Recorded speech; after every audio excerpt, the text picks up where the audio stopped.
Infrastructure is crumbling and the problems are only getting worse. The pressure to find solutions is hot. Let's talk about why American cities have no water, no electricity, and no money to fix their infrastructure problems. Welcome to the Infrastructure Hot Seat Podcast, hosted by Chad Smeltzer. Hi, everyone. Welcome to the Infrastructure Hot Seat Podcast. My name is Chad Smeltzer. I'm your host. Today's guest is Mario Guzman, who's the Director of Public Works at the city of Boynton Beach. Did I say it right, Mario? Boynton Beach, yeah. Boynton Beach. All right. Well, thanks for joining me, Mario. It's been a pleasure getting to chat before we started the podcast a little bit. One thing we do on this podcast is learn more about you at how you got into the industry to start, like your past and what made you want to get into public works. Okay. I think as with most people in a career, I kind of just fell into it. I kind of rolled into it. I stumbled into public works. I actually went to high school in the Bronx, New York, and they had a real good vocational program where they had law, culinary, draft, construction, and automotive. Okay. And that kind of planted a seed in me way back when that, influences me now to do a lot of work that I do. So, but at the time, I took trades, automotive. All of my friends were going to, some kids went to college, some did not. I, like most high school students, did not know what I wanted to do. I was good at working on cars and trucks. So I went up to college in Troy, New York, and I got my degree in automotive technology. So really came in from the automotive background. When I moved down to Florida, I worked in a couple of dealerships, but I really like to work on cars and fix them correctly. I really didn't like the selling aspect of it and upselling, so I got into government. And I started out technically from a technical aspect in the fleet industry with the Florida Department of Transportation. Then I went to the county. And it was a well-paying career as an automotive technician, but I knew I didn't want to continue to do that. So I went back to school, got my bachelor's degree in public management. And I think the people when I was working at Palm Beach County realized that I was going back to school and I knew how to speak and write and email and articulate myself a certain way. So it gave me an opportunity to manage contracts to buy the trucks and equipment that I was actually working on. Okay. So I had a real edge when it came to that. I went to school and got my bachelor's in public management. So that kind of gave me the foundation of how, business management, policy, all those kind of things. Aside with that, I had a technical knowledge. So really I think I was 24, 25 at the time, and just a sponge absorbing as much as I could. Yeah. That led into me managing a shop. I reached a point at the organization where I could not move up. People were just there. It's a little bit difficult in government, depending how big the organization is. Yeah. So from there, actually went to Boynton Beach, and I was there for 2 years. Phenomenal, really grew a lot over there. Was blessed to have an opportunity with always great leaders throughout my career. Left there, went to the city of West Palm Beach, and there is where I really even grew even more. Had a phenomenal leader, was managing fleet acquisition, remarketing of the assets, capital improvements. I was involved with that. I have facilities management. And when you have these internal departments, such as facilities and fleet, you're exposed to so many other departments, parks, streets, solid waste. So in order to better serve, our customers better, I really try to learn as much as I could from them, not knowing it was going to affect me, moving forward. I was there and involved in so many things. And a public works director role came open back in public works for the city of Boynton Beach. So I came back to the city of Boynton Beach already knowing just, the fleet, facilities, capital improvements, and also parks. I treat things, I'm a very data-driven person. So a lot of times, I always tell my colleagues, if it's a vehicle, if it's a street, if it's a park, yes, they're all different things, but it's all an asset, essentially. And it has maintenance costs, work orders, people are working on it. So I try to use the same metrics across the board. Obviously, there are nuances, be it a vehicle or a building or a street or a park. But I try to, maintain that level set, that foundation of the metrics when we're capturing data. And I pride myself on team building. I pride myself on building a good team. So, um, yeah, I kind of fell into it. It's just one of those things that happen. It's one of those things where you just work hard and opportunities open up. You're like a city manager's dream right now. Serious, bro. Like that's awesome. I mean, you don't see a lot of kids from the Bronx, going and into public works and getting into this innovative, data-driven stuff that you're talking about. That's really innovative on your end. So, congratulations. This is a great start. Awesome. I Thank mean, you. way to be Thank in you. the Thank right you. Thank place, you. man, and doing the right things.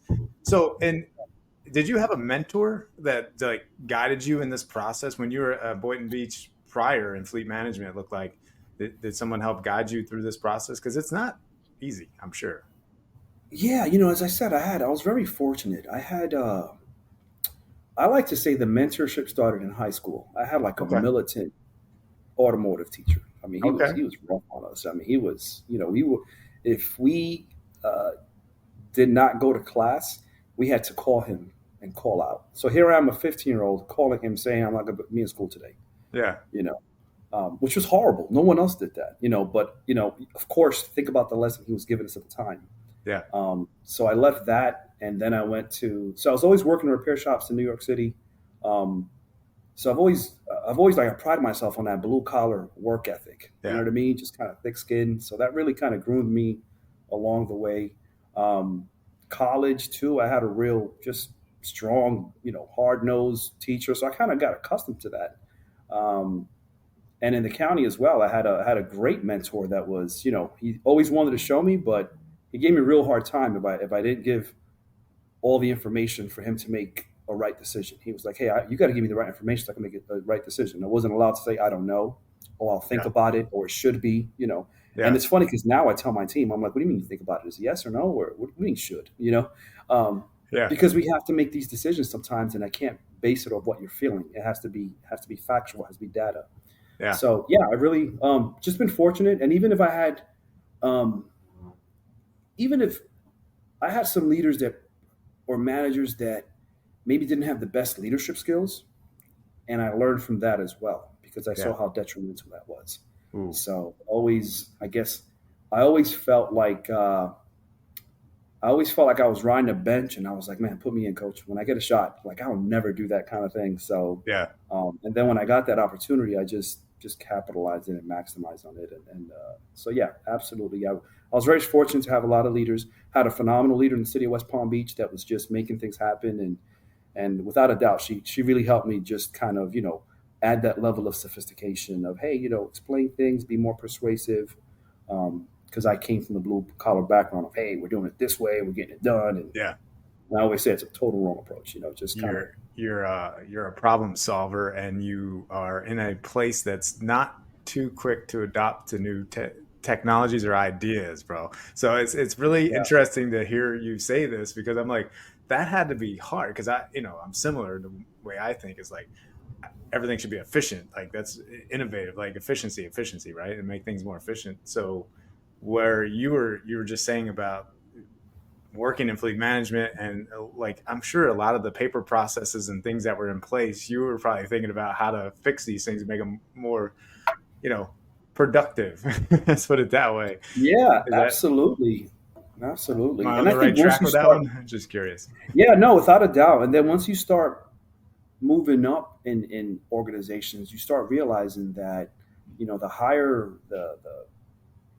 higher up in the organizational chart, the less attention span people have. Yeah. So you got to give them these sound bites with data. Um, One of the things I always tell my team is like, hey, or do we have good team members, or our teams, are they good? And without hesitation, they're like, yeah, our guys and gals are hard workers. That's great. And I'm like, yeah, that feels good. Can you prove it?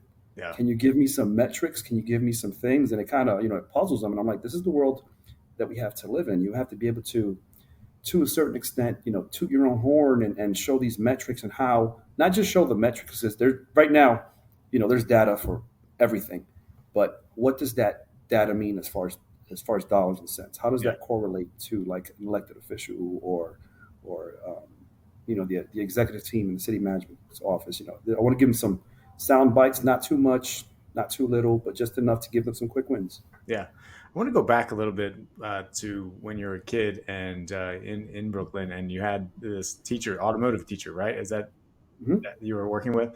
Was your family like, how did you grow up in that like driven mindset? And obviously you connected with this teacher, but was it your mom, like your parents, like who was all involved in your life? So interesting. I grew up single mom, Bronx, New York, Oh, right? yeah, Um, super broke, super broke. yeah, So I think the motivation to work was just coming from very humble beginnings. I didn't know it at the time because I had a great family. And it's actually a funny story how I fell into uh, automotive in high school. yeah. My first year, ninth grade, I just was a wanderer. Didn't take things seriously. And I think I failed like three classes, the Yeah. first semester. Second semester, failed another three classes, just no motivation. My family's from the Dominican Republic. I was born here. I was the firstborn here. So she didn't understand English that much. So I was always hide the report cards, all those things. I just hid the report cards and everything. Schools, though, they're going to contact your parents. And Oh, I'll never forget, I was in a class and, they pulled me out of class because I had to go to the guidance counselor. And, I remember the girl told me, she goes, "Yeah, I think your mom's there." And I'm like, "Oh my God, what? Like your mom's in high school? Like that is the most embarrassing thing in the world." And I'm like, "Oh my God." And I go to the guidance counselor's office and my mother's there. And I love my mom to death. But she's like from a telenovela, very, very dramatic with everything. And I'm like, "Oh my God, I got to get this one out of here." So my goal in that whole meeting was like, I'm going to do better. Yeah, yeah, I'm going to apply myself. And I knew the school had an automotive program, and I okay. said, "Yeah, put me in auto. I like cars. Yeah, yeah." I didn't care about cars. I was just like, just put me in there just to get my mom out of here. So Yeah, that's yeah. how I fell into automotive. Um, and yeah, that's how I fell into it. And I didn't realize it at the time, but I worked better on cars because and like I said, this affected me later on in my career, and I'll get to that. I um, I I think my attention span. You're going to get a good 2 hours out of me. Yeah. I'm going to pay attention for 2 hours. And after that, I just can't sit still. I got to stand up and walk around and do things. Even at work now, I mean, you'll get quality 2, 3 hours out of me sitting there, but I have, I'm going to a meeting, I'm meeting with teams. I'm Hmm. just not that person to sit in front of a screen for 8 hours. That's Right. not me. Um, so same thing with school. I think I struggled a little bit in school because I couldn't sit still past 2, 3 hours. So going to the automotive program, you're learning the technical stuff, the book, the theory of things, and then you're physically working on equipment. So I think that's why I excelled in it. Yeah. Um, I ended up going back to school for my master's as well. And I think I excelled in school. I think I was older, of course, more mature. But aside from that, going to night school was 2 to 3 hours. So that Yeah. was that sweet spot. Um, and then I can apply a lot of that practicality. Why I say that affected me later on in my career was that, I grew up in the inner city, high crime area, but that school had a lot of vocational Mm. things. So I do a lot of talking to students now and kids now and let them know, listen, if you don't go to college, that's not a bad thing. You can go into a trade. And Yeah. especially now, being in public works, I see we have facilities, we have automotive, we have my streets team, we have my parks team, and you can have a pretty good career Yeah. uh, learning these things, especially in South Florida. If you know AC, like you're never going to go hungry. You're always going to have a job. Yeah. So I always try to a let young kids know, hey, get into trades. And even the guys I have now, like I tell my guys, hey, gentlemen, we are professionals. Yeah. We talk to you like professionals. Big, I get them new uniforms, have them looking like pros. And I say, hey, we're professionals. The days of old of, hey, the mechanic on the street. No, there's an automotive technician. There's a Yeah. there's a professionalism to everything we do. They're not solid, drivers of trucks. No, they're equipment operators. You're operating a truck that weighs 50,000 pounds. You have to have a certain skill for that. So Hmm. I also pride myself on professionalizing the industry and my team members. Like, hey, we're not just low level. No, no, this is the frontline team. This is the tip of the spear that makes things happen in the city. I love it, man. You're spot on. That's the way this industry needs to change. We need a younger generation. Like attracting younger generation to public works is how we're going to use it with technology, different ways we present it like, instead of calling someone like a sewer operator, well, let's call him a sewer professional or sewer technology technician, whatever that's going to be, because Yeah. sewers are going to be smart. I mean, water systems are going to be smart. Everything's going to be technology driven in the future. Just a matter of getting it all in place. But you're right on, man. Everything's professional. That's a skilled trade, skilled trade, whatever you want to call it, that, we learn in this business, and not everybody can do it, especially driving big trucks and things like that. Like you said, I mean, that's a skill. Yeah. So, And I tell my team members, with everything going on in the world with AI and technology and outsourcing, like, man, these jobs don't get outsourced to other countries. Like, um, AI is not going to fix an AC. We have to get no. out there physically and fix it. It has to drive a truck. I mean, yeah, there's, you see, what is it, autonomous vehicles. I don't know if we're there yet for trucking industry yet, for solid waste operations. Yeah. But yeah, a lot of the stuff that we do is hands on. And even when I'm, if I'm articulating my or giving a budget presentation on our team, I always let them know, hey, either you pay someone else or you're paying us, but maintenance is maintenance. It's always going to be a cost. At least if you're having it in house, you have a more control. Yeah. I mean, you're talking decades before we get to that autonomous vehicle kind of concept. I mean, we don't have the infrastructure in place to actually run autonomous vehicles yet. I mean, that's the biggest struggle in communities, is having the connectivity to run these IoT devices and stuff. So that's going to be where, we still need people learning how to do these skills to fix AC or fix sewer back truck, or, whatever, anything, Yeah. fleets, a fire truck, for example, all that. There's electronics in it. AI is going to improve it to, we don't have to think as much when we go to like incidents, hit a button, then it kind of runs the pump, so to speak. But eventually someone's going to have to troubleshoot it, because AI isn't perfect. That's for sure. Yeah. Yeah. I mean, you gotta need somebody to pave the potholes. That's where public works comes in. You gotta have somebody work on parks equipment, do inspections on playground equipment. That's Yeah. us. Capital improvements. You got to get residents' input. You got to still manage projects. Still got to manage people, and that's the still got to manage people. And we're very as intelligent as AI is. The human brain is such a complex entity, Yeah. and you multiply that by, I'm very fortunate to have about 115 team members. So multiply that complexity by 115 internally, let alone then you have your organization, within you have your police, your fire, your law department, all those kind of things. Yeah. And then with the residents, so you still got to find a way to talk to people and manage and fix solutions and Yeah. those things. So, yeah. I know with your background in fleet management, I know when I was talking to different public works directors doing different sales stuff that I was doing, I started to learn more of how they were doing inventory and stuff, and how they were managing fleets. And it was still a paper process. And this is like 3 or 4 years ago, like probably less than that, actually, like 2.5, 3 years ago. Is there still a lot of this paper process in fleet management going on? Yeah. I was just Yeah, curious. I've been in two organizations where it was a paper process. Uh, Previous to this, I was in West Palm Beach. It was, so I started West Palm Beach 2014, Yeah. and I mean they had green bar DOS paper. I mean it was, Oh, wow. yeah, yeah, it was pretty bad. So, but no, but with the new work order system, Okay. every technician, be it automotive technician or a facilities technician, we gave them tablets. Nice. So everything was quantified. If they found a problem, they could take a picture of it, put it in a work order. Um, and even now, the organization I'm in now in Boynton Beach, it's paper now, and we're transitioning to same work order system where everyone's going to have tablets. Once you clock into a job, you clock in. It tracks productivity. If you have to order parts, um, you can upload your information on there. When I say, I talk about the work order system. Yeah. If you're working on the street, if you're working on a park, if you're working on a car, if you're working on a building, we have all those metrics where technicians are actually inputting the information.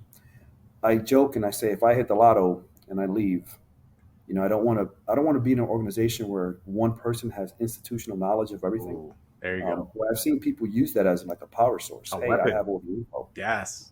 It's actually a crutch, because if you're involved that deep in the weeds, you can never grow. So I'm a systems person. I Yeah. like having systems in place. I don't, like, kiddingly, I say I don't believe in the honor system. I said, if that person leaves, somebody else comes in, Yeah. and how do you transfer that institutional knowledge? So I think I definitely like to have systems in place to where, hey, you have work orders. If I were to leave, you can always pull up a work order. If we had a CIP project, you can pull up, as we start using the CIP platform, you can see, hey, what was entailed in that process?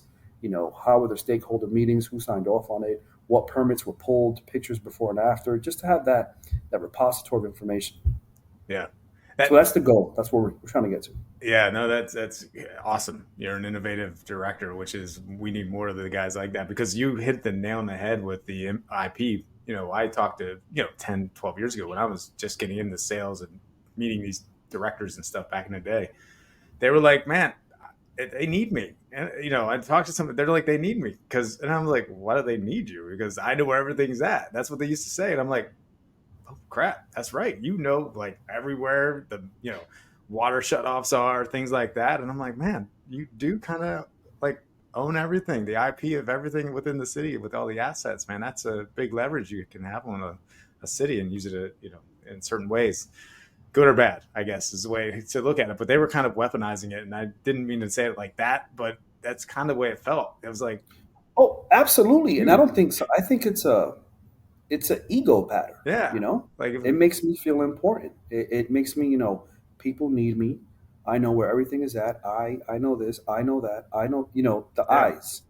Um, no, I mean, I worked, like I said, I used to work in an organization where initially, um, I jumped in and changed a bunch of different things, and I knew this, I knew that. And like I said, it does feel good.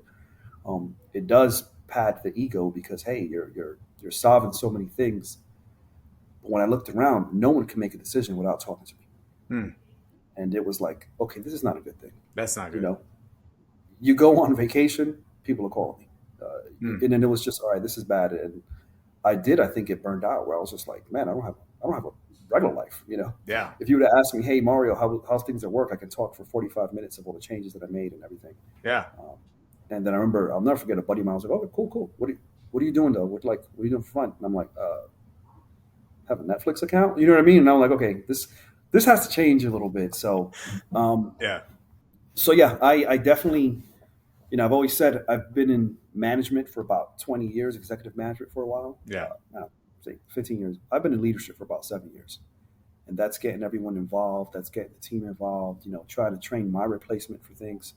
And number one, you don't work as hard because you're not fixing all these things. You're still working, yeah. but you get so much more done having everyone involved and part of the process and having ownership for the organizational mission. So without a doubt, Yeah. yes, of course, I'm there to help out and assist. Um, but no, I'm all about having the team involved, making decisions. And I'm talking from the front line all the way to the top. Work Have them smarter. involved in the process. Yeah, I was gonna say work smarter, not harder. Very good job setting that up, because you got to empower the people, right? You already said, like, you want to train your replacement basically at some point in time. That's gonna happen. Whatever that looks like. So Yeah. good job, man. It's good to hear this kind of stuff, because that's what we need, Awesome. more of this. But so what are some of the challenges? Because it's not as easy as it always sounds. What are you dealing with now that's going on in your area in Florida? Um, so externally, I would say the workforce. I mean, it's getting better now Yeah, to hire, but that's always been a challenge, and it gets harder. So there's the recruitment just into trades because there's such a and this is a nationwide problem. I think there's just a lack of people getting into trades. That's always a problem, and of course the retention, mm, um, and just having that balance of team members, because you do want seasoned professionals that have that institutional, that professional knowledge. hmm, And at the same token, you also want, the young gun straight out of college. You want to have that balance. yeah, And I say balance because too much of one, it could tip on each side. So right, I think externally, that's one of our issues. Internally, I've been with the city for 2 years and bringing all these systems into place, and just managing the change and transition. yeah, Uh, Usually, I used to be Mister, Hey, let's force feed it. We're doing it this way, but yeah, now it's more of, hey, let's have some meetings. Let's Let's understand why this is important. Let's understand, your contribution to this goal, like how you're going to make this happen, how you contribute to this overall success, and just managing that transition as we change. Some team members. I've recruited a bunch of team members from other organizations, and just managing that leadership. Because of course, as the new guy, they're looking at you like, all right, who's this guy?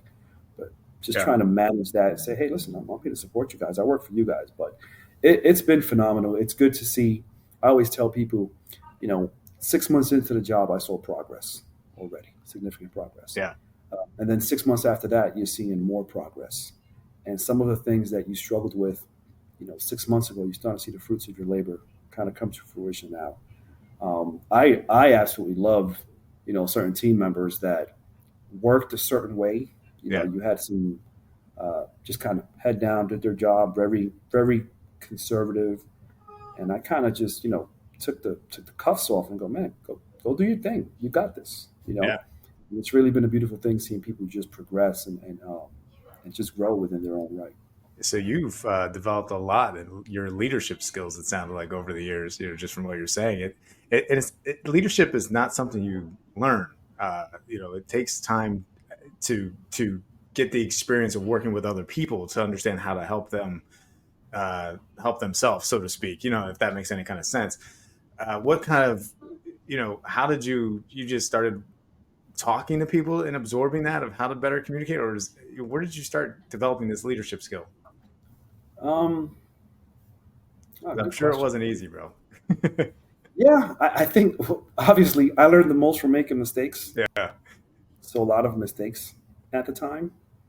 Um, Going to school, learning about leadership, reading books on my own. I'm a big fan of Simon Sinek, Jocko Willink. Love his material. So actually learning a lot of those things. I think the number one thing that has helped me without a doubt, and I always get weird looks when I say this because I love what I do. I'm passionate about my job. I love what we bring to the table and serve the residents. I love what we do for the team members. I love the team members I work with. Like I have fun at work. Yeah. At the same token, I'm not emotionally invested. Hmm.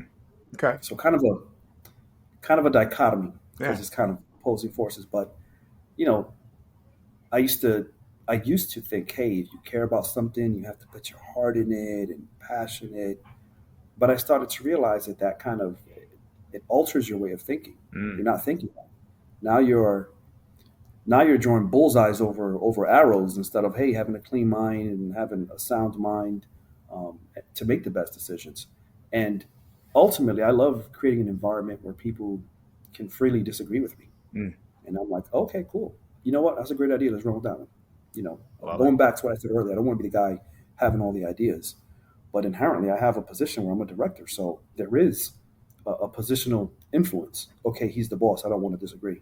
Right. So I, at every turn, try to uh, diminish that to Yeah. where, hey, let's mission critical. What makes the most sense? What's going to benefit everyone, Yeah. and how can we collectively come up with that solution? So, just doing that, having fun at work, keeping it loose. But I think, without a doubt, just talking to people, genuinely listening to people, listening with intention as well. Making it. I try not to have meetings in my office, just because I don't want that. I'm here. I'm the boss. Here's my desk. You're on that side. Yeah. Yeah. I'm into the psychology of it. I want to let's walk and talk, Yeah. or if not, let's meet at a round table. Um, I try not to Makes sit at the sense. head of the table. Just little things like that, Yeah. just to let people feel at ease and really bring their ideas. And they have to know. Listen, if you disagree with me, that's okay. Bring me a solution. Yeah. With that said, if I also disagree with you, don't take it personally. It's mission critical. So just try to build that environment. But without a doubt, that has propelled my leadership style. Um, Love it. Yeah. and it's not a goal. It's not like okay, I'm doing this. Hey, I'm the director. I can kick my feet up. I'm done. No, it's continually learning, continually just listening to people, learning from other people, encouraging other people. Yeah. Yeah. All good stuff, man. That is great. Thanks for sharing that. So, what would mom say about Mario right now? Oh, I think mom will be super proud. Um, and at the same token, mom will remind me that she's still my mom. You know, he goes, "I don't mean nothing. I'm still the boss over here." You know, but I think she would be super proud. You know, Awesome. and you know, being a parent now to two young kids, which is a blessing. It's the greatest thing.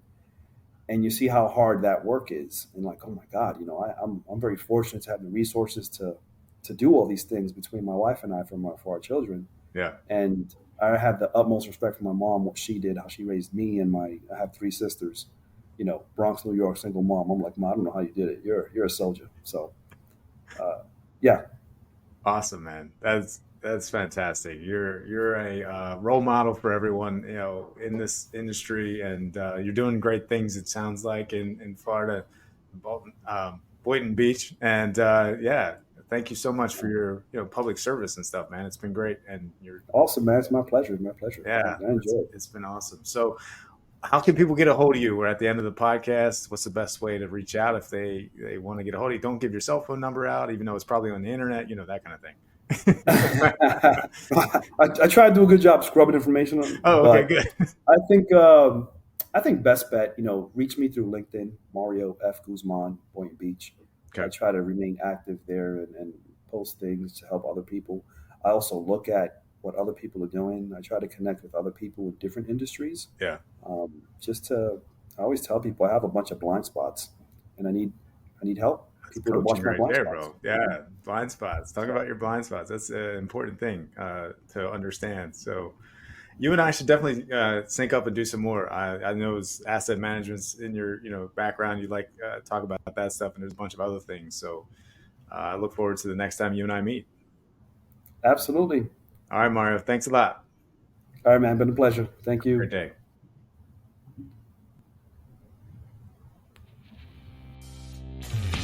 Thank you for listening to the Infrastructure Hot Seat Podcast. We hope that this show brought you some insight on relevant topics within the infrastructure world. Please join us every 2 weeks on Tuesday for the next episode. If you're interested in being a guest on this podcast, please set up a 15-minute interview with your host at calendly.com/Chad Smeltzer.